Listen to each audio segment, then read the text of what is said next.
Hey, my beautiful souls. Welcome to the Spacious Sarah podcast. I am on a mission to bring back the lost art of meaningful conversations that touches our heart and expand our perspectives. My intention is to create a space where you feel seen, heard, and loved. Each episode is crafted to hold that space, allowing you to open up and explore thoughts and ideas in a safe environment. So, grab your imaginary marshmallows, find a cozy spot under the sky full of stars, and join me in these campfire-worthy conversations as I take you on a journey to places you've never been and spark conversations you've never had before. Let's go. Hi everyone, welcome to today's episode of the Spatial Sarah podcast. Today with me I have Zishan. He's the founder of Future Lifestyle Creators and he's also the local meetup host for Mind Valley. So welcome Zishan, I'm so happy and grateful you're here today. Thank you very much, Sarah, for giving me the opportunity to be on your amazing podcast as well. Thank you. You're welcome. Glad you're here today. So I usually like to start by asking this question. Most of the time I forget, but since I remember, I kind of wrote it down. So I kind of remember. So I want to start by asking you, what brings you joy, Zishan? Oh, wow. So what a question to start with. What brings me joy? Over the years, that has changed. So, at different point of your life, you're in different priorities, so different joys. But what I've noticed now, the commonality with all of that was that I just wanted to be content in anything I was doing. And that is what I see joy as now, being content in myself and in anything that I am doing. And I'm all about experiences anyway. So anything I do is tied down to a experience. So therefore, I can never have a bad experience because it's my interpretation of whatever that is. So whether I like it or not, and that's what it is. So yeah, that I hope that answers it. Yeah, pretty much actually. So basically, whatever you do, you try to bring joy and contentment in everything that you do. Right? Exactly. Yeah. Exactly. So just have to see how it sits with me and how I feel after it. Just like to add on to that as well, because I don't put any attachments or any expectation in things that I'm doing. Therefore, I'm not disappointed quite a lot of time. I'm not disappointed because I didn't have any expectations. And that's where the disappointment comes from, is you had a certain expectation of something. And if it didn't go that way, then you're thinking, oh, because you wanted a different outcome. If you let the things show you what they should be about, it's much more joy in that. Yeah. I'm just going to throw away all the questions I've written down to ask you about because you kind of grabbed my attention now. And it's actually one of the questions that I even wrote down is very similar to what you've just mentioned about detachment. Going through what you've written previously, it seems like you are someone who reflects a lot when you have a challenge, right? And I believe it's a skill that we all can hone over time.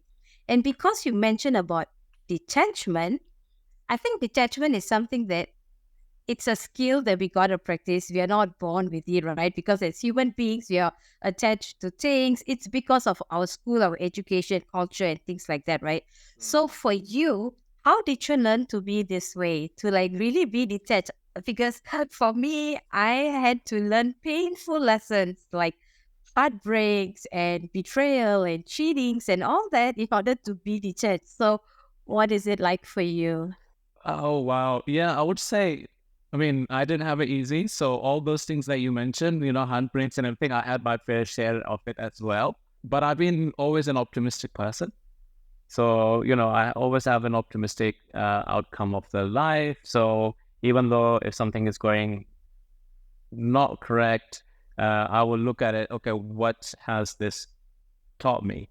And obviously, yeah, what has this taught me did not just come away straight away. I'm going way far back in my teens. I don't get along with my father as well. So that was a learning curve. We are both have very, male egos there, telling each other what to do and the other ones not agree. So that was there also the dynamic for me to learn from detachment in terms of expectations. So what I realized was if you're assuming things and putting expectations on those things, therefore you are looking for a certain outcome, and that outcome might be just for you, but not be in actuality is not true. You know, you think of a sea and or the beach, you think of waves, right? But the waves are there, but they're not the waves that were on your mind. It might be a rough sea that day. So, and you were thinking, oh, it's going to be a nice beach. I'm going to just turn up and have a little swim.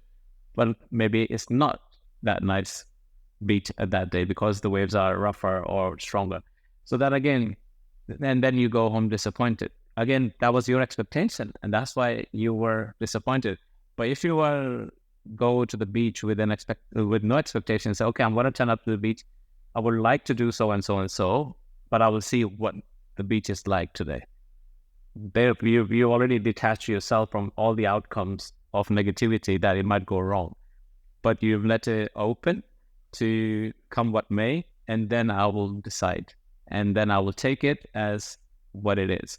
If it's great, I like to call it a cherry on the top. Everything is standing out great, and you just go with the flow then. So a lot of my friends, when they're around me, they do see things when I'm doing stuff. They're like, how you're so calm and just do stuff in the flow. I'm like, well, I've decided to be at a destination, whether that is anywhere. So if I decided to be at the destination, which is this podcast, for example, I have no expectation what turns out to be from this. But if it's amazing flow, amazing things, and it becomes a brilliant outcome, amazing. That's like the cherry on the top I got from being there. Just be where you need to be and let things around you happen. And most of the time, everything is positivity unless you are looking at the negative. There's always a polar opposite of each other, but you can only focus on one side. So choose the best side.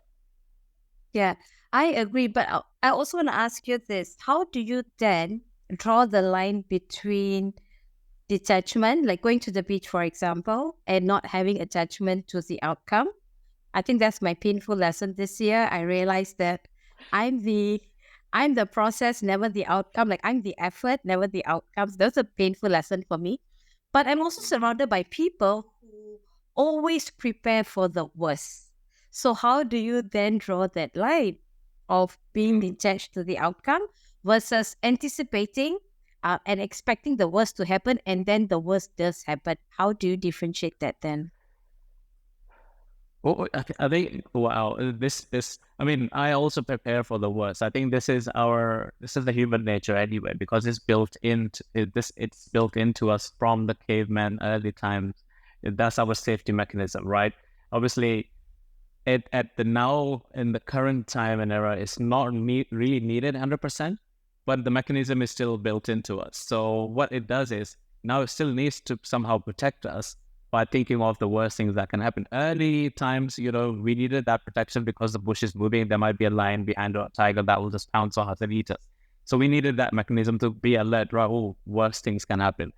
But nowadays, I mean, we're living in cities and towns and things like that. So very few worst things will happen unless you are in a very, very dangerous areas. They are out there as well. I'm not disputing that, but if you live in a proper, let's say a town where everything is okay, what's the worst that would happen to you?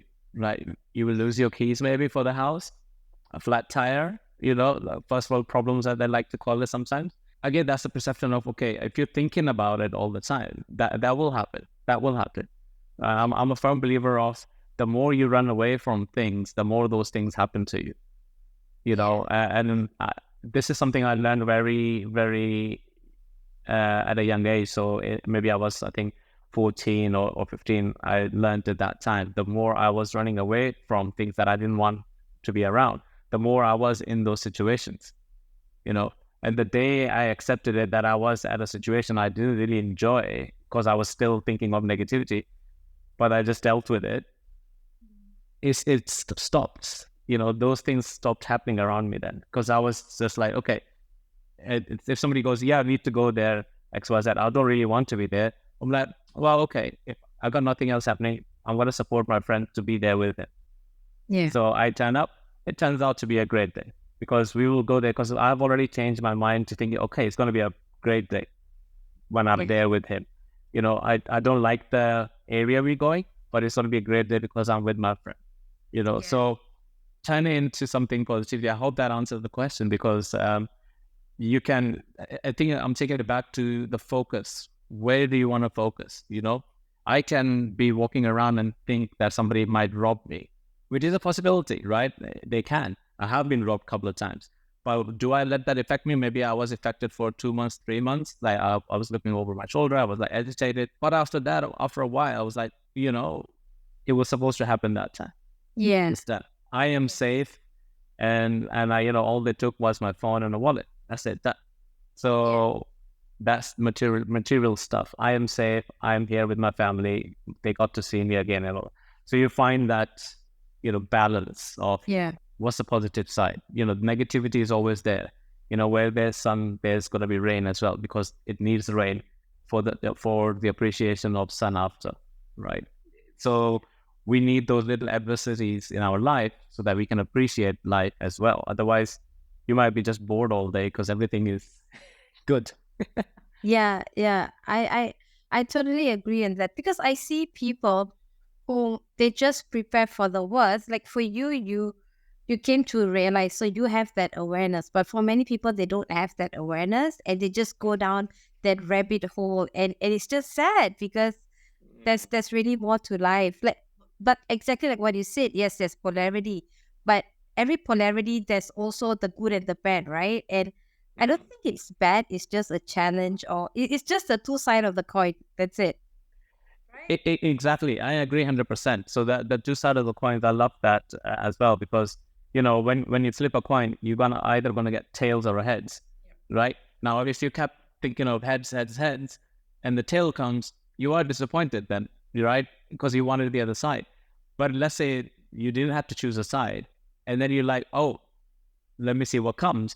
And tail comes, you're like, wow, tails, that's great. And then you go again and whatever that is.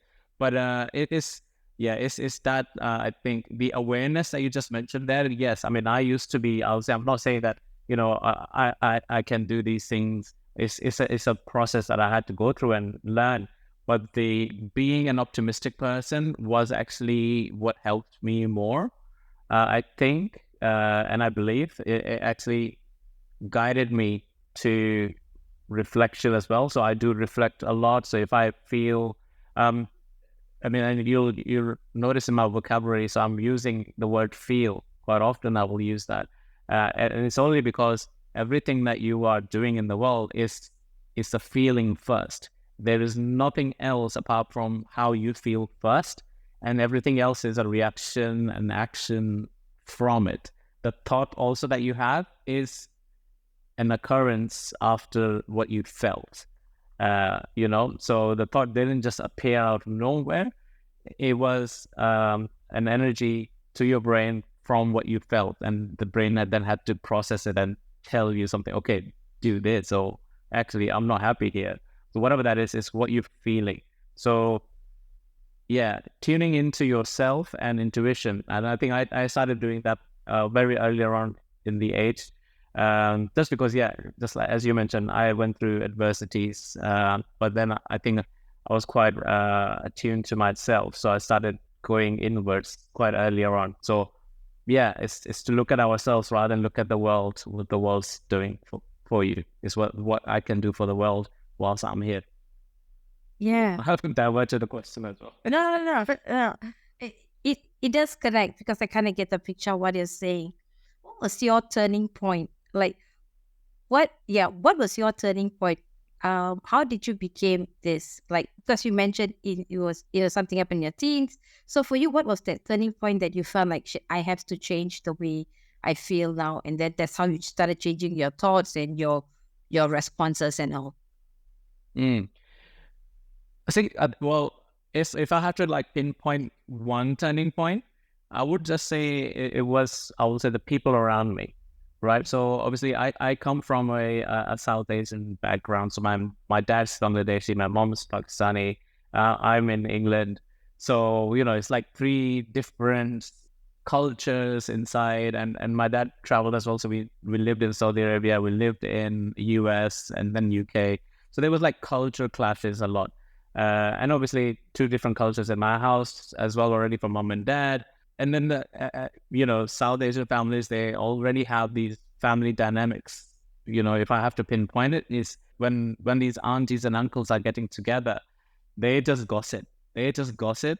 And I used to just see my mom always cry, because somebody will say something hurtful, or they will be talking about somebody, and then she will, they will just always point out something bad, always talk. So they will never talk, even though they talked happy stuff, they'll turn it into something negative, right? Yeah. Oh, this and this so hurt me. This and this never replied to me. This and this. I'm like, but four of you are here. Why not just talk about four of you that are here? Why you have to talk about other people who are not here? Exactly. So that was the one thing. So for me, and I have no shame in saying that I'm a mommy's boy. So I was very attached to my mom. So I went everywhere my mom went. So when I was younger and up to my teens as well, I think. So, and that way, what I realized was like, you know what? I actually want to be away from all these things. I want to be away from all these things. I don't want these sort of dramas around me, because that's how I looked at it. Because all I saw was, every time the energies and the atmosphere was always like sucked out. Any family functions you go to, the energy is being sucked out. Even though it's a great, you be at a wedding and you see this corner of where people have met, and they're like, somebody starts crying. Someone somewhere will be always crying, right? And what's happened? It's not even happy tears. You can understand happy tears, right? You're excited, and everybody else is excited. So you were, and that's what I think that would have been my very first turning point that got me to realization of, like, it's my choice if I want to do these things. So now, initially, I like to talk as the next person, right? But I have now developed that where I can see the conversation is going, right? If it's going to turn into positive or negative by the other person's response. If the other person asks a certain question which needs a negative response, I don't respond. So how do you do that? So what do you do? I just ask another question. Okay. So you kind of divert the conversation. Yeah, exactly. So because that's under my control now, because I need to respond or react. So I then respond in with another question. So if somebody goes, I don't know, let's say for example, I don't like to, I'm never defined by my work, right? So in functions or gatherings, if somebody goes, oh, how's work? So I don't go into deeply about what my work is all about. Like, oh, this is what I'm doing, that what I'm doing, this is happening, oh, that was the day. I never go into it. I just go, yeah, work's work, but how about you? What you up to? So when I say what you're up to, because I want them to ask me what am I up to? Because that's a much better question and positive question to ask me about what I am trying to build, maybe what I'm trying, if I am working on any hobbies, or if I have taken any new skill in the meantime. Because what are you up to is that kind of a question, right? It's open, but honing it down to one thing, it will be like, maybe I don't really enjoy my work. So if you're asking me about work, just putting a downer feel already, right? And maybe the person who's asking me is already maybe not happy with his work or her work, and wants validation from the other person, you see? So yeah, those are the ways that I pick up, okay, this doesn't sit well with me, rather than me saying to them, oh, well, this is this, because it's not their fault. I can divert it. I can take charge here a little bit to make sure the atmosphere around me at least is happy. They can do whatever once they've left me and they're another part of the group or whatever. But if there's people around me, I want to make sure they leave actually happier than they actually came to me. Or there's no negative energies before leaving me. Yeah. I really like the fact that you say that, because I have that intention as well, that I want to leave every person that I meet better than I found them. So I really like the fact that you kind of change the question, like reframe the question, what are you up to? I think it's a good nugget point for me to actually use that for, in future with others as well. So thanks for sharing.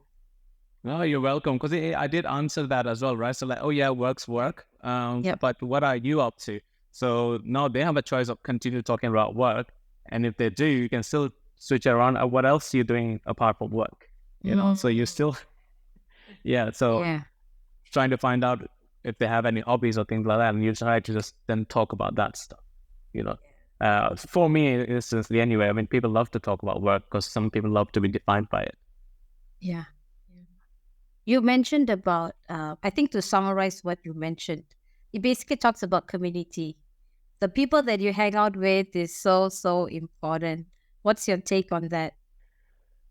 Yeah, I mean, for a long time, I used to think that I need to do everything by myself, right? So that I need to, because again, going back into what my upbringing was, what I saw every time, because I do come from a very big family, so there was always functions happening, there was always get-togethers happening. So I love that buzz around me, people around me, and all that stuff. But there was always, as I said, the one person who will just drain the energy out of the room. And that's what took me away from it for a while. But then I realized things are in my control, that I can change that dynamics, and nobody has power over that. It's my feelings, how I feel, and the person can continue and stay with me. So then the realization was communities are needed for that anyway, because you need to connect and support each other and help each other. We can all do things alone, but we can go far beyond if we are all together. I think there's an African proverb, and I might be now saying it very incorrectly, because I read a very long time ago, that if you want to go Fast or alone. That's it. If you want to go fast, yes. that's it. Yeah. So, and that comes along. So if you're with a community or peers or people who are on the same vibrational, same level as you will go a lot far than you would have gone alone, right? And if you were going alone, you might miss out all the lessons that other people have to teach you, because you've just gone past, like a Formula One car, you just go through, gone. And where if you're together, there's a whole team helping you and learning from each other, and you're still getting to the same destination that you were going to reach alone. But this time you are at the destination much more aware, much more skilled, much more uplifted.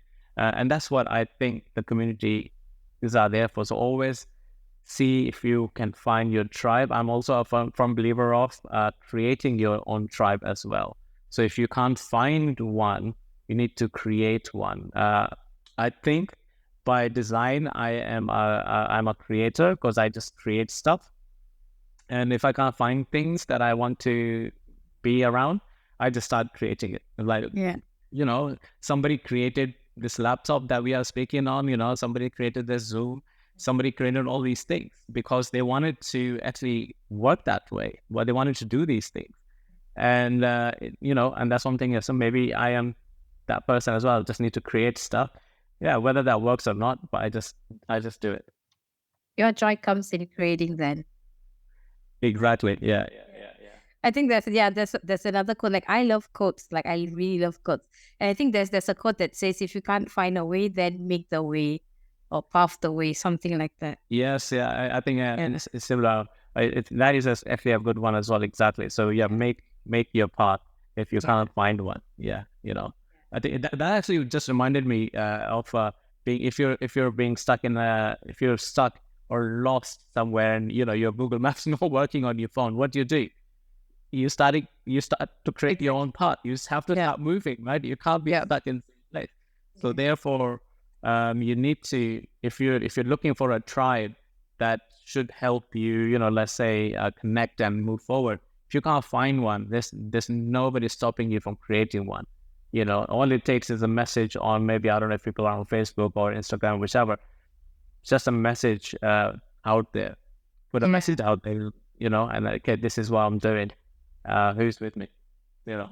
Yeah, I think in today's world, it's so much easy to find our own tribes, like globally, because of the internet and AI and all that is so much easier. I think no one is ever alone if they can leverage on these resources. 100%, I agree with you there. Yeah, and I love the word I used already is leveraging. So everything is around us now, and people are still saying that there are challenges. Yes, there are challenges of life, but there are also amazing tools that can help you. You just need to know where they are and what to do with them. We have cars, we have all these things, but you can always struggle and say, "But I have to walk every time." But no one's stopped you to take a cab or learn how to drive. Yeah. I wanted to ask you this question, Leon, because I'm very much similar to you. You mentioned about being the black sheep in the family. So I'd love to hear about that. So being the black sheep in the family, that's quite interesting. So this year I've already released a book called Bias Breakers, and the book is with 11 wonderful authors as well. So it's a co-written book.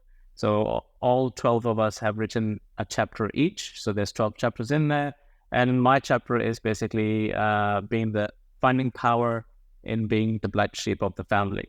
And all the others, obviously, they're talking about how they broke away from the biases as well of the world. So yeah, I think being the black sheep of the family, you can only do two things, right? You can either solve that you are the black sheep of the family, right? Or why everything is at that. Why? That was actually my sister's job because she's a very strong empath. So all the world's pain is on her shoulder. So, and there was me who was like optimistic. I'm like, yeah, if this side world is painful, this side world is happiness. I cannot do anything to help the painful world here, so I'm gonna concentrate on the happy world because I can actually help here. So, and that's what I did. Even though being the black sheep of the family, obviously challenges come across. I used to think differently. Well, I still think differently, and same, even though we are thinking of the same destinations, I will basically take a different route to that destination, so to speak. Okay. Whereas everybody would like to go from A to B and on a straight line, I will maybe take a scenic route to the, B. I will say, why do I need to go a straight line? Because I can just go left, right, and all that stuff and see whatever that is in the way. Which I know people used to find, strange, and they still do.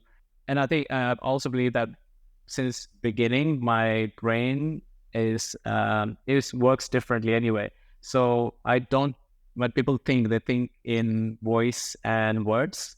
My thoughts are in pictures and films. Same. Wow, there you go. That's good. So I've not met another person. Really? Nobody understands that. Nobody understands. I'm like, if I'm having a conversation, I'll be having this conversation. So in my head, there is a movie playing. Exactly. So that's what's happening in my exactly. Oh, what's happening.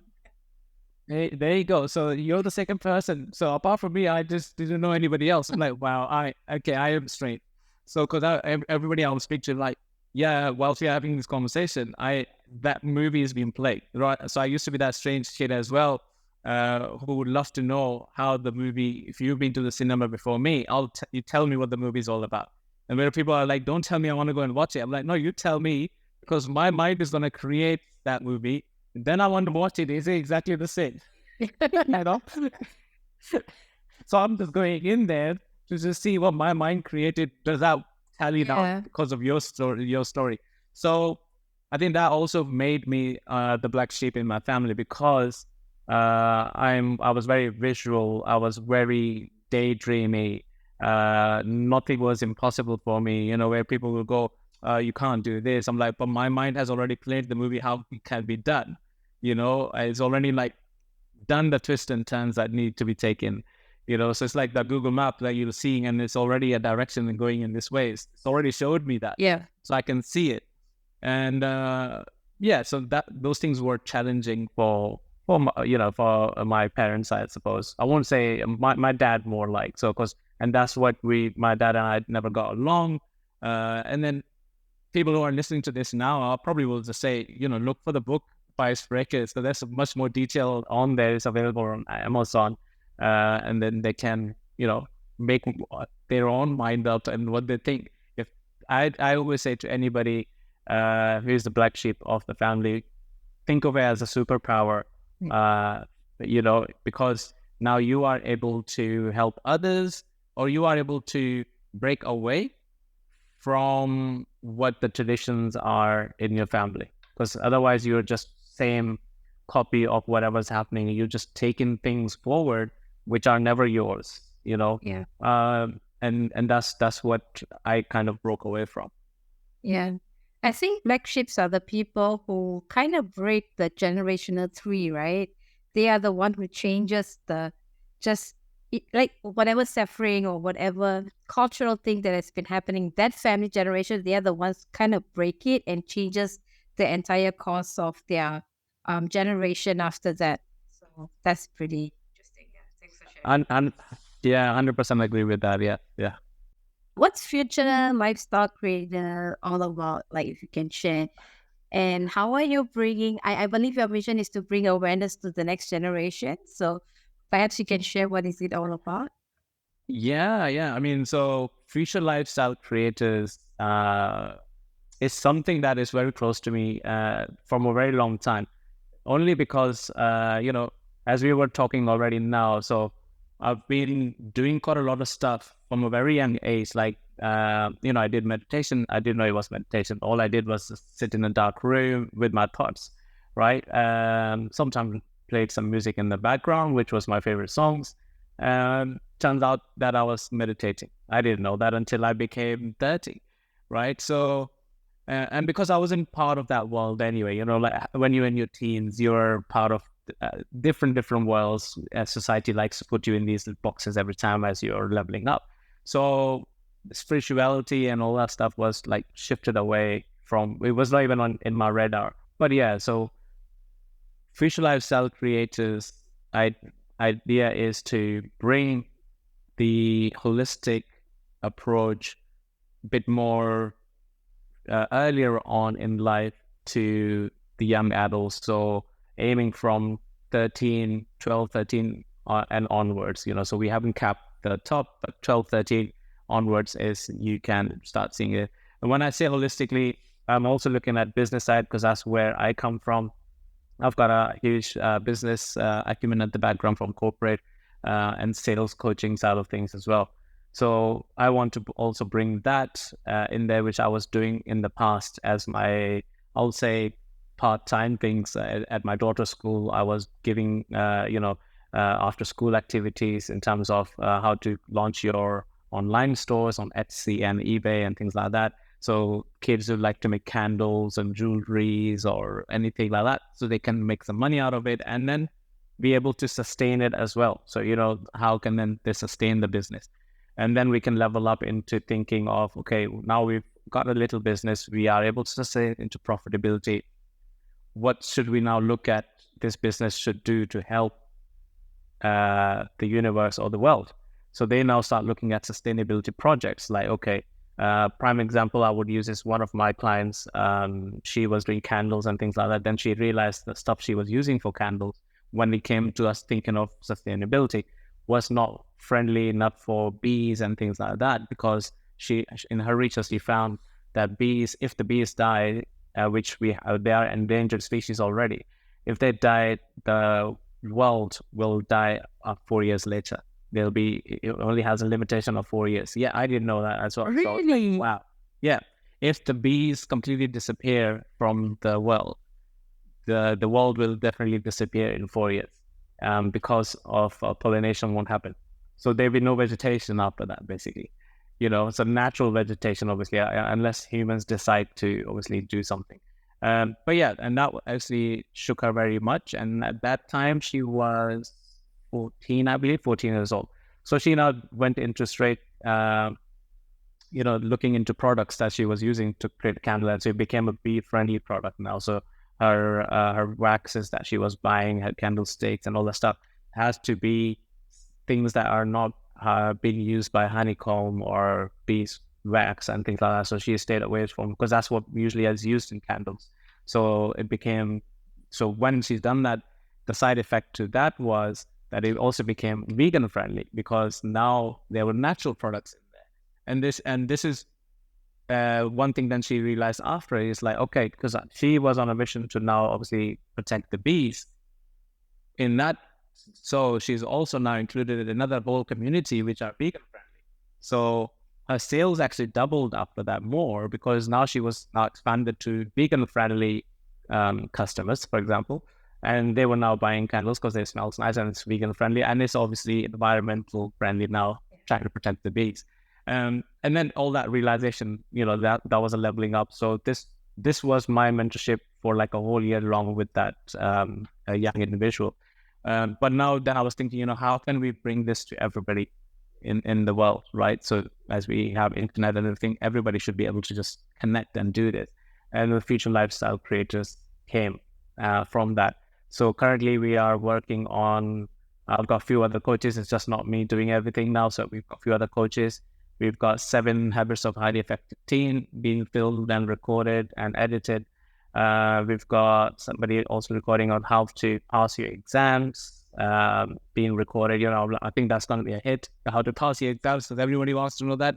So I certainly wanted to know that when I was young, and there's so many. So we've got an intuitive coach who is taking people through their emotions in terms of how to understand what they're going through.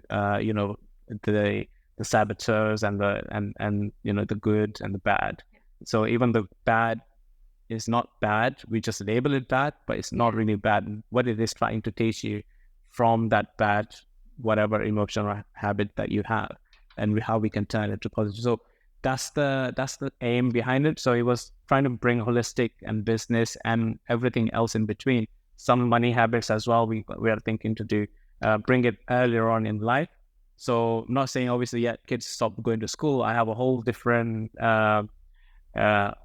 as a projection on what the school system does anyway. So it is not designed to be an individual you. It's designed to create workers for the corporate industry and keep the system rolling. And that's what it is. If you want to fit into that world, amazing, that's great. But it's for people who, are go-getters, who think they are outcasts, or they think they're not fitting in to the system. They need something more. So this is just an add-on to the school system. Go to school, everything. Just put this as well as an add-on. Spend maybe, 20, 25 minutes a day if you can to learn things. And it's a lifelong lesson that you will have at the end of the day. You can decide to now choose to do good things that are coming from future lifestyle creators, the ideas, the content, business things or holistic stuff, whichever you choose, or just continue to stay in the system. I like to call it stay in the matrix. Right. So it's a program, it's a course that they do. So it's a membership site with lots of courses on there which people get access to. And at the moment, obviously, it's still under development. And we will be launching it, I believe, so this is 2023, October time for beta testers to come and test out a couple of programs that we have already been going through editing, and we launch it for that. So it's going to be a membership website with online content onto it. And then we will go into level phase 2, we'll say, in terms of bringing that content to the roadshow. So we will come to the town near you and, have that. Because the bottom line, I love communities. And as I am part of a community myself, being a local host and everything, I know the power of that. So I want to create communities for these young generations. So it's not just next generation, it's next generations who come as well. So they can connect and form bonds and connections and businesses. You never know, the two people that will meet at our in-person events might have the similar ideas and might start a business together, and that's all you need. Because my main idea is that by the time these generations are in their 30s, they are retired. Now, retirement means different things to people. My retirement means is you're not working for money anymore. because that's what the main aim is for everybody. You're working for just money to pay for stuff. So you're not going to be working for money anymore by the time you're 30. Why? Because you will have a project by that time which is sustaining you. You will have something which is sustaining you, and you don't have to worry about it anymore. Do other things that are, then you can choose. You can continue on helping the world, developing whatever sustainable projects you want to do, or just go and enjoy, travel the world, and that's the perfect time to travel the world in your 20s and 30s. Yeah. So agree. I so agree on that. Yeah. I wish I made better decisions when I was in my 20s or early 30s, in fact. Yeah. But so if someone who's listening to this and they want to find out more, how can they find out more about Future Lifestyle Creators? So the Future Lifestyle Creators website is already up. So if they type in futurelifestylecreators.com, or because we are in UK, so .co.uk, both will work. And we have an Instagram page as well, which is undergoing refurbishment, but is active. I will respond to it, or one of the team's members will respond to it as well, so they can go and follow Instagram, because we are heavily active on Instagram at the moment, because I love Instagram. Cool. Okay, I will also put in the website along with your details below the podcast. So amazing. Yeah, so just click on those links. I'm curious, like speaking with you, I'm wondering if you've ever done the Enneagram test before. Not that it. No, I haven't, because I would have known otherwise. No. Yeah, no, okay. Because I was just curious on your type, because I'm actually an Enneagram practitioner, a neuro-linguistic Enneagram practitioner. So I don't know, based on the words that you say and how you see things and all, I was wondering if you are a type 7 personality, if you have a type 7 personality. Like Vision is a type 7. John from Lifebook, John Missy, John, he's a type 7. So they are like the big thinkers, the visionaries, the creators, that kind of people. So I was going to say somebody else did mention being a type 7, so I've not done a test. If you, I can give you the link. Yeah, I was going to say, if you know a link, I can do it. I can do those things. But I mean, people have actually said these things. So I think I've just never looked into it, because exactly. And another thing, I just do stuff. I just don't look into it. So that's what's happened with my teen years. All these things I was doing, I was just doing because it meant that I was content and I was happy with it, and that's why it was happening. I won't say that I was avoiding disappointments. I was avoiding any bad things. That's come my way, as it naturally does.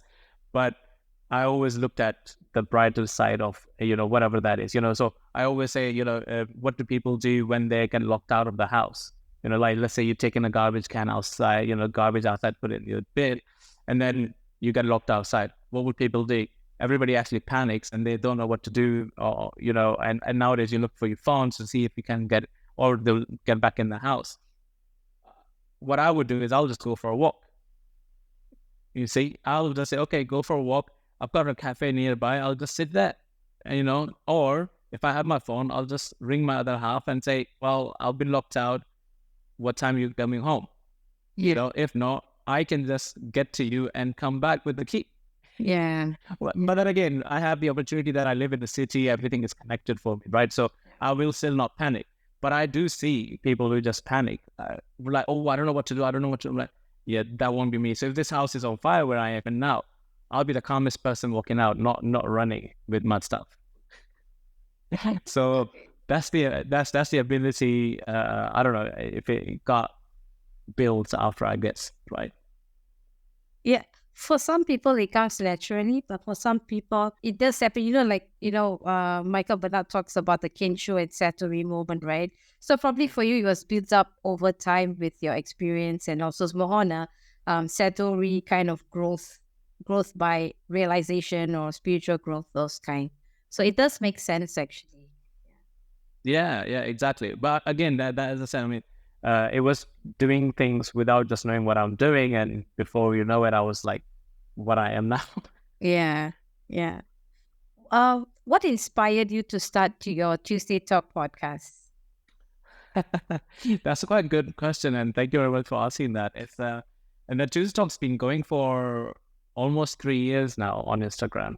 So and I would say it probably started during pandemic time. So as we already established, so I am a creator anyway, so I need to create stuff. So and I'm also a very extravagant person. So in my teens, I was very extravagant, and you they'll anything I'm wearing or anything I'm doing will be the only one. You cannot find it. So I used to customize my clothes were all customized. Everything I had was, customized. So that's now coming to Tuesday's Talk, just to give come to that, was when pandemic happened, the only thing that I wasn't able to do was be on video. Okay. So I can talk in person miles, and I can talk on the phone forever and ever. Although I don't phone people, everybody phones. Guy, that's one thing I just don't do with the phone. I get text forever as well, so that's fine. But one thing I couldn't do was, just look at myself and talk properly, and it didn't happen. So I ended up signing up to this coach who took me through this confidence level of, just doing stuff on the videos. And also this was a whole business scenario. So I learned how to do funnels and all that stuff. So it was a whole business. But the main thing I was really into was the video side of things that got me hooked and paying for her coaching. And which is great because that happened earlier at the early stages of pandemic. I had lots of time at home. I was lucky enough to work from home and everything as I am now. So I took that time, learned, and then I was like, okay, how can I practice this with more people? How can I just do this? So I started asking my friends, some family members who were business people and all that stuff. Because then I was thinking, right, what can we just talk about? If we are there live, what can I talk about? So, I will stream it. But I want to stream something that is also positive and people can take some things from it. So, have some aha moments from those conversations. And that was it. So in the back end, I was like, okay, and with that, I'll help a few of my friends who are also challenged with coming onto camera. I'll say, just come on live with me and we'll just have a talk, forget everything else, which I helped. And they've gone on to do their own podcast and things like that after. And that was the start of Tuesday Talks. And then it evolved to now, there've been some big names come from Mind Valley, some big names from other places. That's how it started. It became I'll say inspirational podcast in terms of how we can create inspiration in others from our journeys. We all go through more or less the same journey, but we are not looking at it from that lens. So it would be a case of like, okay, for example, if you were on my podcast, we're like, if Sarah can do it, so can the listener or the viewer can do it too. That's the ethos behind it. So if anybody can do it, the person listening can definitely do it. I believe that the more you do something, the more you kind of gain your confidence, right? A lot of people think if I just sit down and do visual thinking or meditate on it, I would have confidence. It doesn't work that way. I've tried. But the more I roll my sleeve and do the work, and it becomes easier. I remember when the very first time I did my Facebook Live in a private group, I think it was 2019, and I just froze. Like I was so panicked. I was so paranoid. I was so anxious, and then I just cut off the entire live. And then I came up with a story as saying there's some technical fault. And then I pushed myself to do it the next day. And then some 4 years later, it becomes so much easier now to actually do like camera conversations. I really freaked out. Like I wouldn't even do like a one-on-one conversation over Zoom with the camera on. That was how it was. Yeah. So Yeah, that's so agree. It's and it's great that you shared this, because I want the listeners to take away this. We need to just take that first step. The first step is always the hardest one, only because you just don't know, how it will turn out. That's the only reason. And because you've not taken that first step before. It's like going into the job very first time. You might know the description because you read about it and you had the interview and all that stuff. You might, you just know that, but you actually don't know what the office looks like inside and who's going to be sitting next to you and what sort of system you have. You don't know actually what is going to be happening. You have that same anxiety and same challenges, same fear, but yet you still take that first step to go into the office and do your best, right? And that comes with anything we want to do in life as well, is to just take that first step and do your best. And repetition, just makes it better anyway. So consistency also is key. And I'm a firm believer of consistency. If you stay consistent with what you're doing, that's what I did with my Tuesday talk. It's consistent. It happens every Tuesday, 7 p.m. for UK time, because I was doing it after work. So, and it's been consistent. So there was times that I was so booked, like 6-7 months in advance, because I was just reaching out to people. And I didn't realize that I had some holidays booked. And I had to do Tuesday talks from my holiday destinations. So I did not back away because I am on holiday. I'm not going to do this. I'm like, no, I need to stay consistent because I have committed to that person. Not that because that person wants to be a guest on my podcast, because I've committed to be there for that person as well. So even though if I'm gone to a holiday or vacation, I've taken my things with me there, and I've done it. I've told my family members, okay, this time I need to be away and I'll be away. So they know for the day that, okay, this is happening. To the point now, everybody in my house just knows it's Tuesday. He's away for podcast. Yeah. You cannot disturb him from 5 o'clock. Yeah.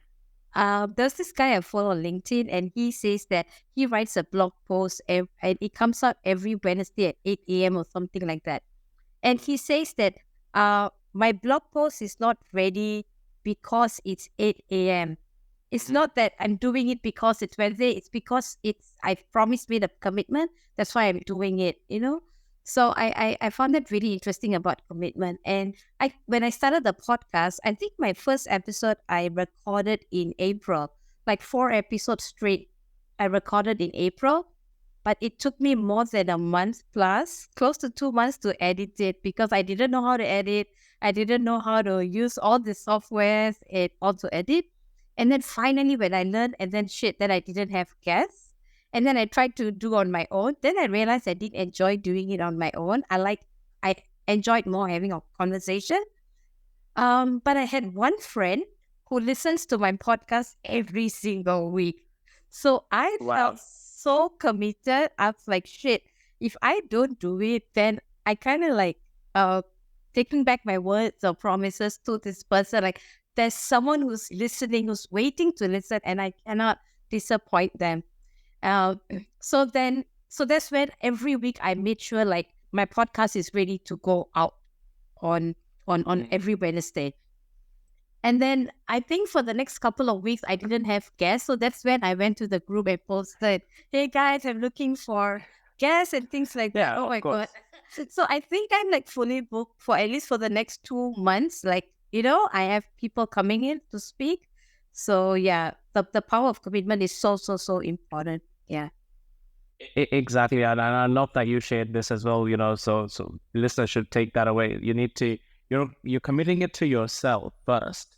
And then obviously you actually knew that, okay, you have that one friend who's listening. So I probably knew as well that one friend was listening, but then I'm also thinking, who else is listening, right? There is somebody else who's listening. Because my thing is on Instagram Live, I can see some views after anyway. So I'm like, there are these number of people who are listening every time. There is something. I don't know if they watch the whole thing or not, but I need to still show up for these guys who are that, whoever they are. So, and there'll be always 2 likes on, in the earlier stages, there were always 2 likes on the post that I just did live. So they'll be like, okay, so obviously 2 people have actually enjoyed it as well. They liked it. So I need to show up for them. They are expecting another episode next week, So the Instagram Live side of things was like, yeah, I just need to do that. The commitment was also for myself in terms of I am committing to me. So therefore, I shouldn't let myself down, right? We commit to, I don't know, let's say if we are working and our boss says, oh yeah, so-and-so, you need to be here tomorrow at 9 a.m. now every day. if you said yes, and then you're going to turn up every day 9 a.m., that's your commitment. But when you commit to yourself that you want to do something at 9 a.m., you're like, it's too early. Exactly.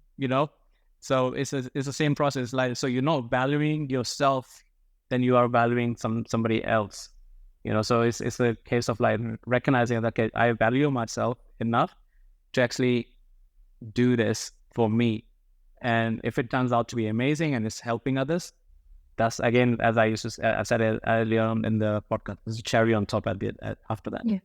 Yeah, so true. I think as we being humans, we tend to keep our promises to others and we always rarely keep to ourselves. And I think the best way to build confidence is to simply do the things that you said you were going to do. Exactly. Exactly. I love that.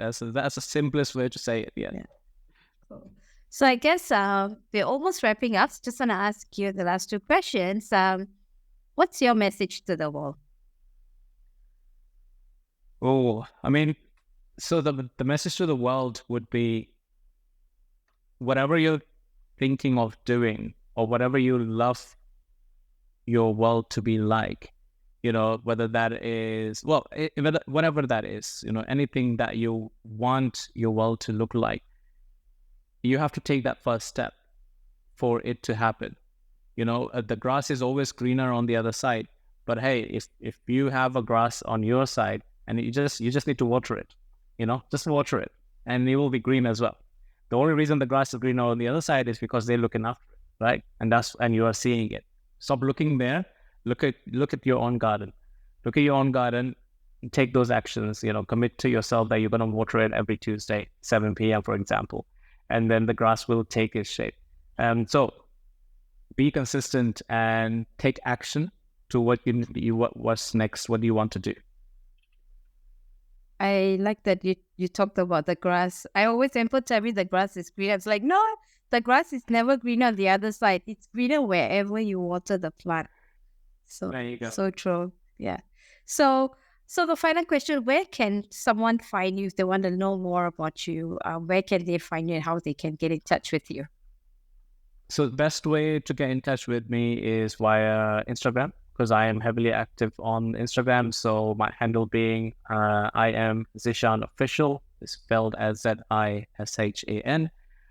am Zishan Official is where I do the live podcasts as well and everything. And that's the best way to get in touch with me. Cool. I'll also put in your website and your Instagram handle for future lifestyle creators. Yeah, please. And if anybody is thinking they know any nieces or nephews or their own children and they think, they can be an amazing beta tester in terms of they would love them to be part of these holistic approach and new wave communities of youngsters who are helping and developing the future. Because when they are helping and developing the future themselves, it's also helping and developing our world currently for us as adults. So because we've already messed up things, right? And we're not able to fix now because it's too late. But we can give them the chance to fix what we've messed up, so that now the world is actually better for us as well, the remaining time that we have on the world. Yeah. Thank you. So much valuable insights and experience you've shared and stories. Thank you so much, Zishan, for being here today. I'm so grateful. So yeah, thank you so much for being here. And I really enjoyed this conversation and I hope you enjoyed too. And thanks for sharing your insights. Thank you very much for inviting me, Sarah, as well. I really loved it, and your questioning style as well is amazing. So thank you very much for hosting me here. Thank you. Thank you. Thank you for joining us on this soul-enriching episode of Spatial Sarah, the podcast that brings back the beauty of meaningful conversations. I hope you enjoyed today's episode, and I invite you to carry the inspiration from these campfire-worthy conversations into your daily life. Embrace the power of connection, open your mind to new ideas, and continue exploring the depths of our own thoughts. Share this episode with someone you know will benefit. Follow and tag me on Instagram at @IamSarahSami, #CampfireWorthyConvo. Until next episode, keep dreaming, keep connecting, and keep embracing the magic of meaningful conversations. Signing off, your spatial buddy, Sarah.